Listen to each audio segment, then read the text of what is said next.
Hi, my name is Katie Winner. This is my presentation on heroin. Just a little preface.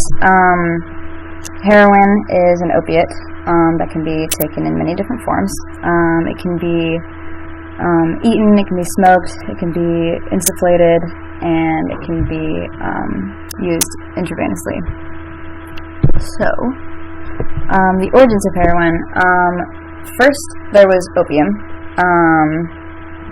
And that was discovered in the mid to late 1800s, at least in America.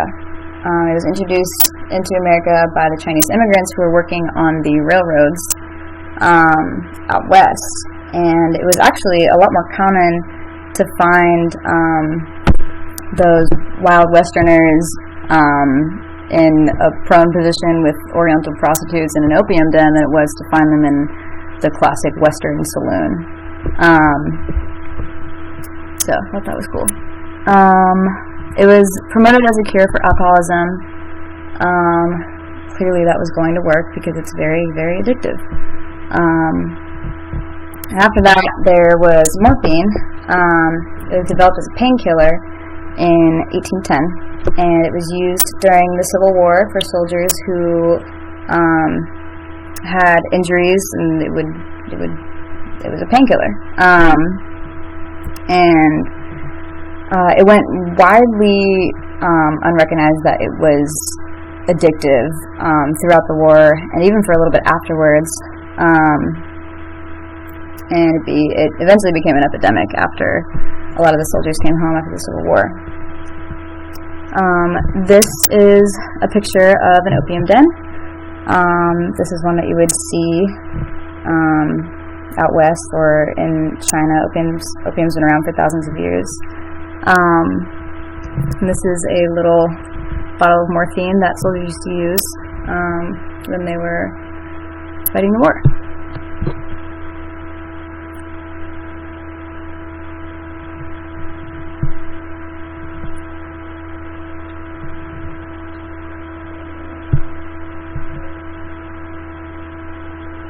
Okay, history of heroin. In 1874, heroin was sold to America by a German scientist as a safe, non-addictive substitute for morphine. This was very false. It is very addictive. And it was a very good substitute for morphine because it was that much more addictive. And the effects were that much more potent. Drug companies began manufacturing drug kits that contained a hypodermic needle and vials of opiates like morphine or heroin. They would also have cocaine packaged neatly in these cute little engraved tin cases, and it was that's what this picture is right here. It's one of those drug kits, and it was very unregulated.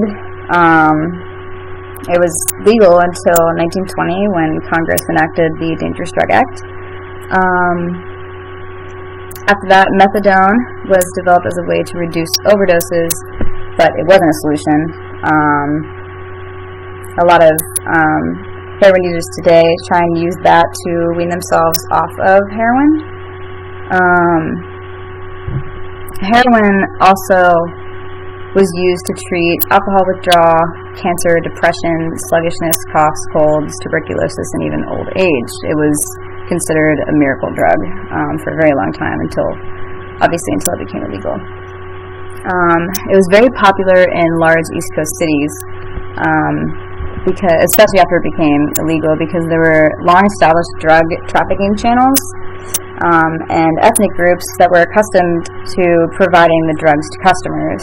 And actually, while heroin was popular in East Coast cities, methamphetamine was very popular out on the West Coast, and powder cocaine was heavily used wherever there was affluence, and crack cocaine was a serious threat in urban areas, in the cities, alongside heroin. Legislation got worse on prescription opioids in the early 2000s, and so because legislation was so focused on the prescription opiates, a lot of people naturally gravitated towards the illegal heroin. And heroin is now a Schedule I drug, which means it has no medicinal purpose, and it is a felony to have. Heroin dosage. These charts are different dosages. It's their approximate dosages of what a common dose is for that route of administration, the onset time, the duration. But these are they're just approximations, because it's very hard to measure what dosage a person would take, because it depends on the tolerance, and tolerance to opiates is built up very quickly. The most common way heroin is used is intravenously, and you can also insufflate it. Smoking it is also a very common method of administration, and oral is a lot less common, but some people who are addicted to heroin will use it orally to try and wean themselves off of it. Heroin tolerance. The way tolerance works for heroin is how anyone builds up a tolerance. The neuron adapts to heroin being present, and can no longer cause changes in the cell firing when it's used chronically. As higher doses are used over time, physical dependence and addiction develop, obviously. With physical dependence, the body is adapted to the presence of the drug, and withdrawal symptoms may occur if use is reduced or stopped. This tolerance is built up very quickly, so a lot of times people who are chronic users will have to use a lot more than what they used at first.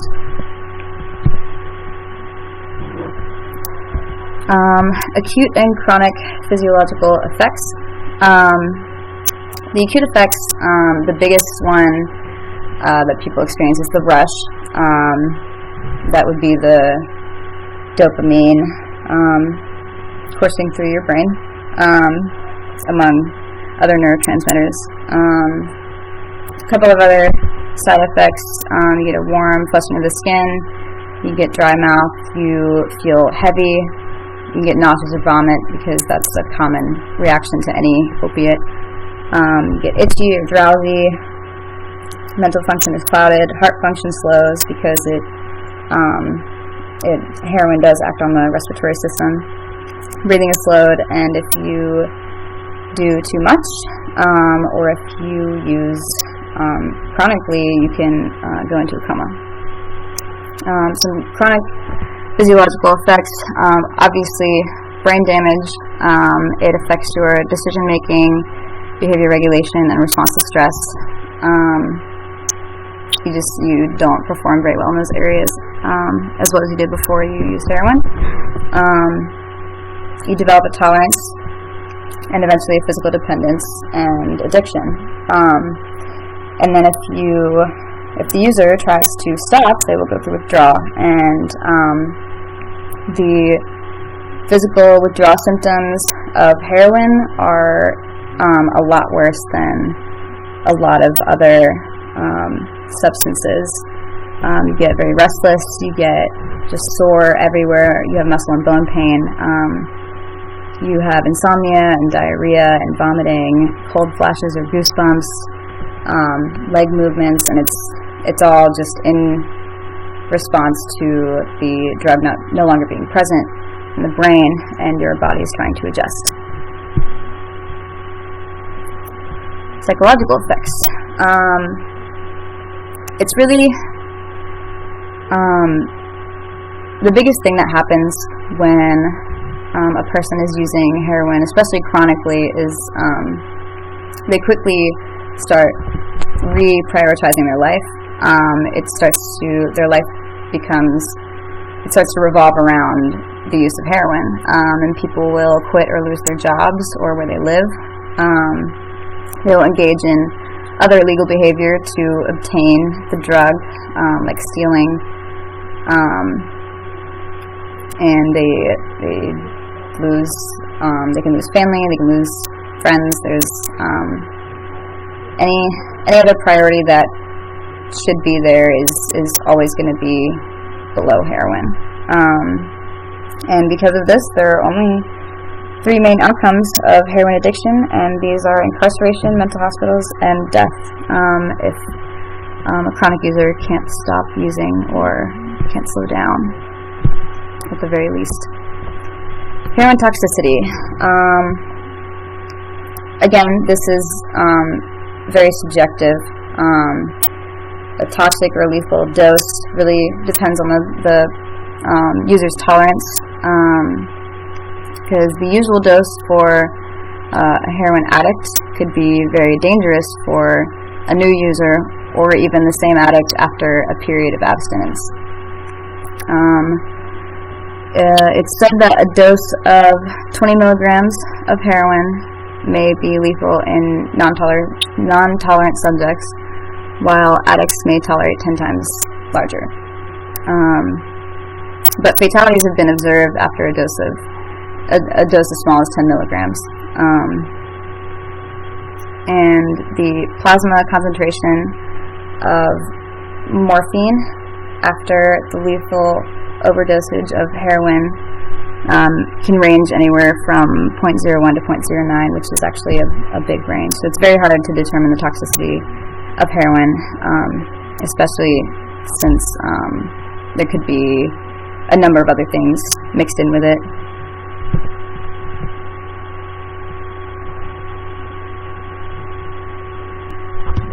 To answer, where does heroin come from?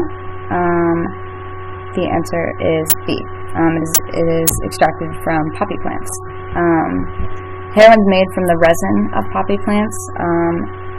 There's a milky sap-like opium that is first removed from the pod of poppy flower. They score the pod and they wait until the sap oozes out, and they collect it. And the opium is then refined through just simple organic chemistry to make morphine, and is then further refined into diacetylmorphine, which is heroin.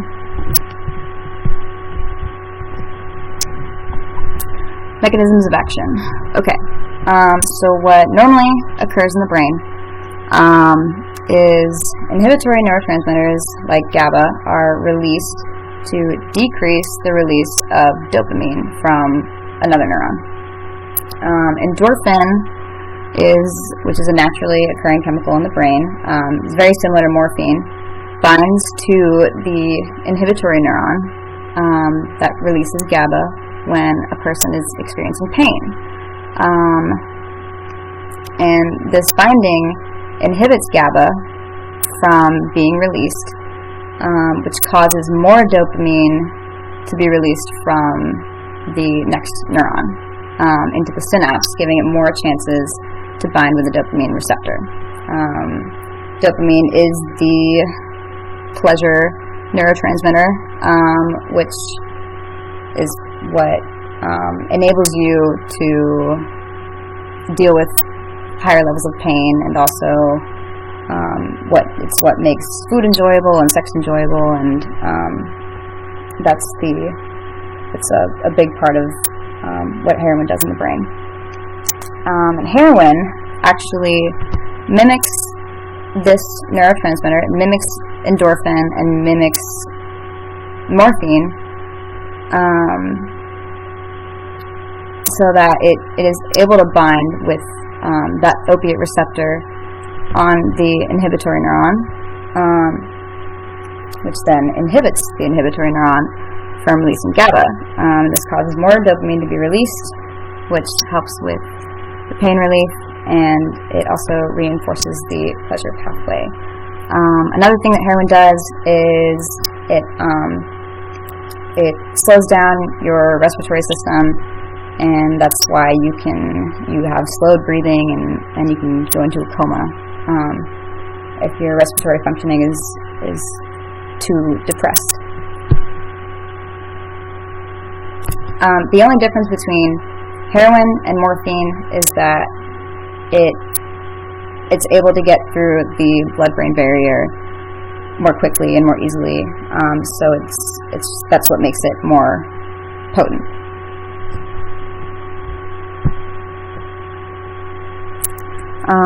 These pictures, this shows how the brain usually functions when not experiencing some sort of pain. This neuron releases GABA, which then travels to this excitatory neuron, which happens to have dopamine.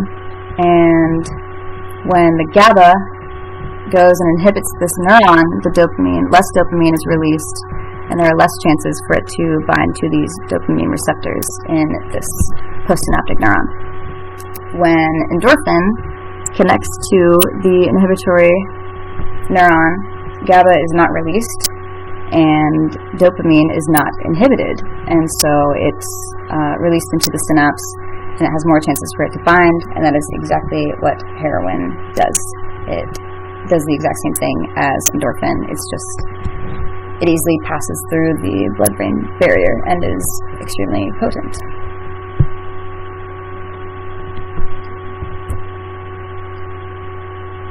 And that's my presentation. So, yes, thanks for watching.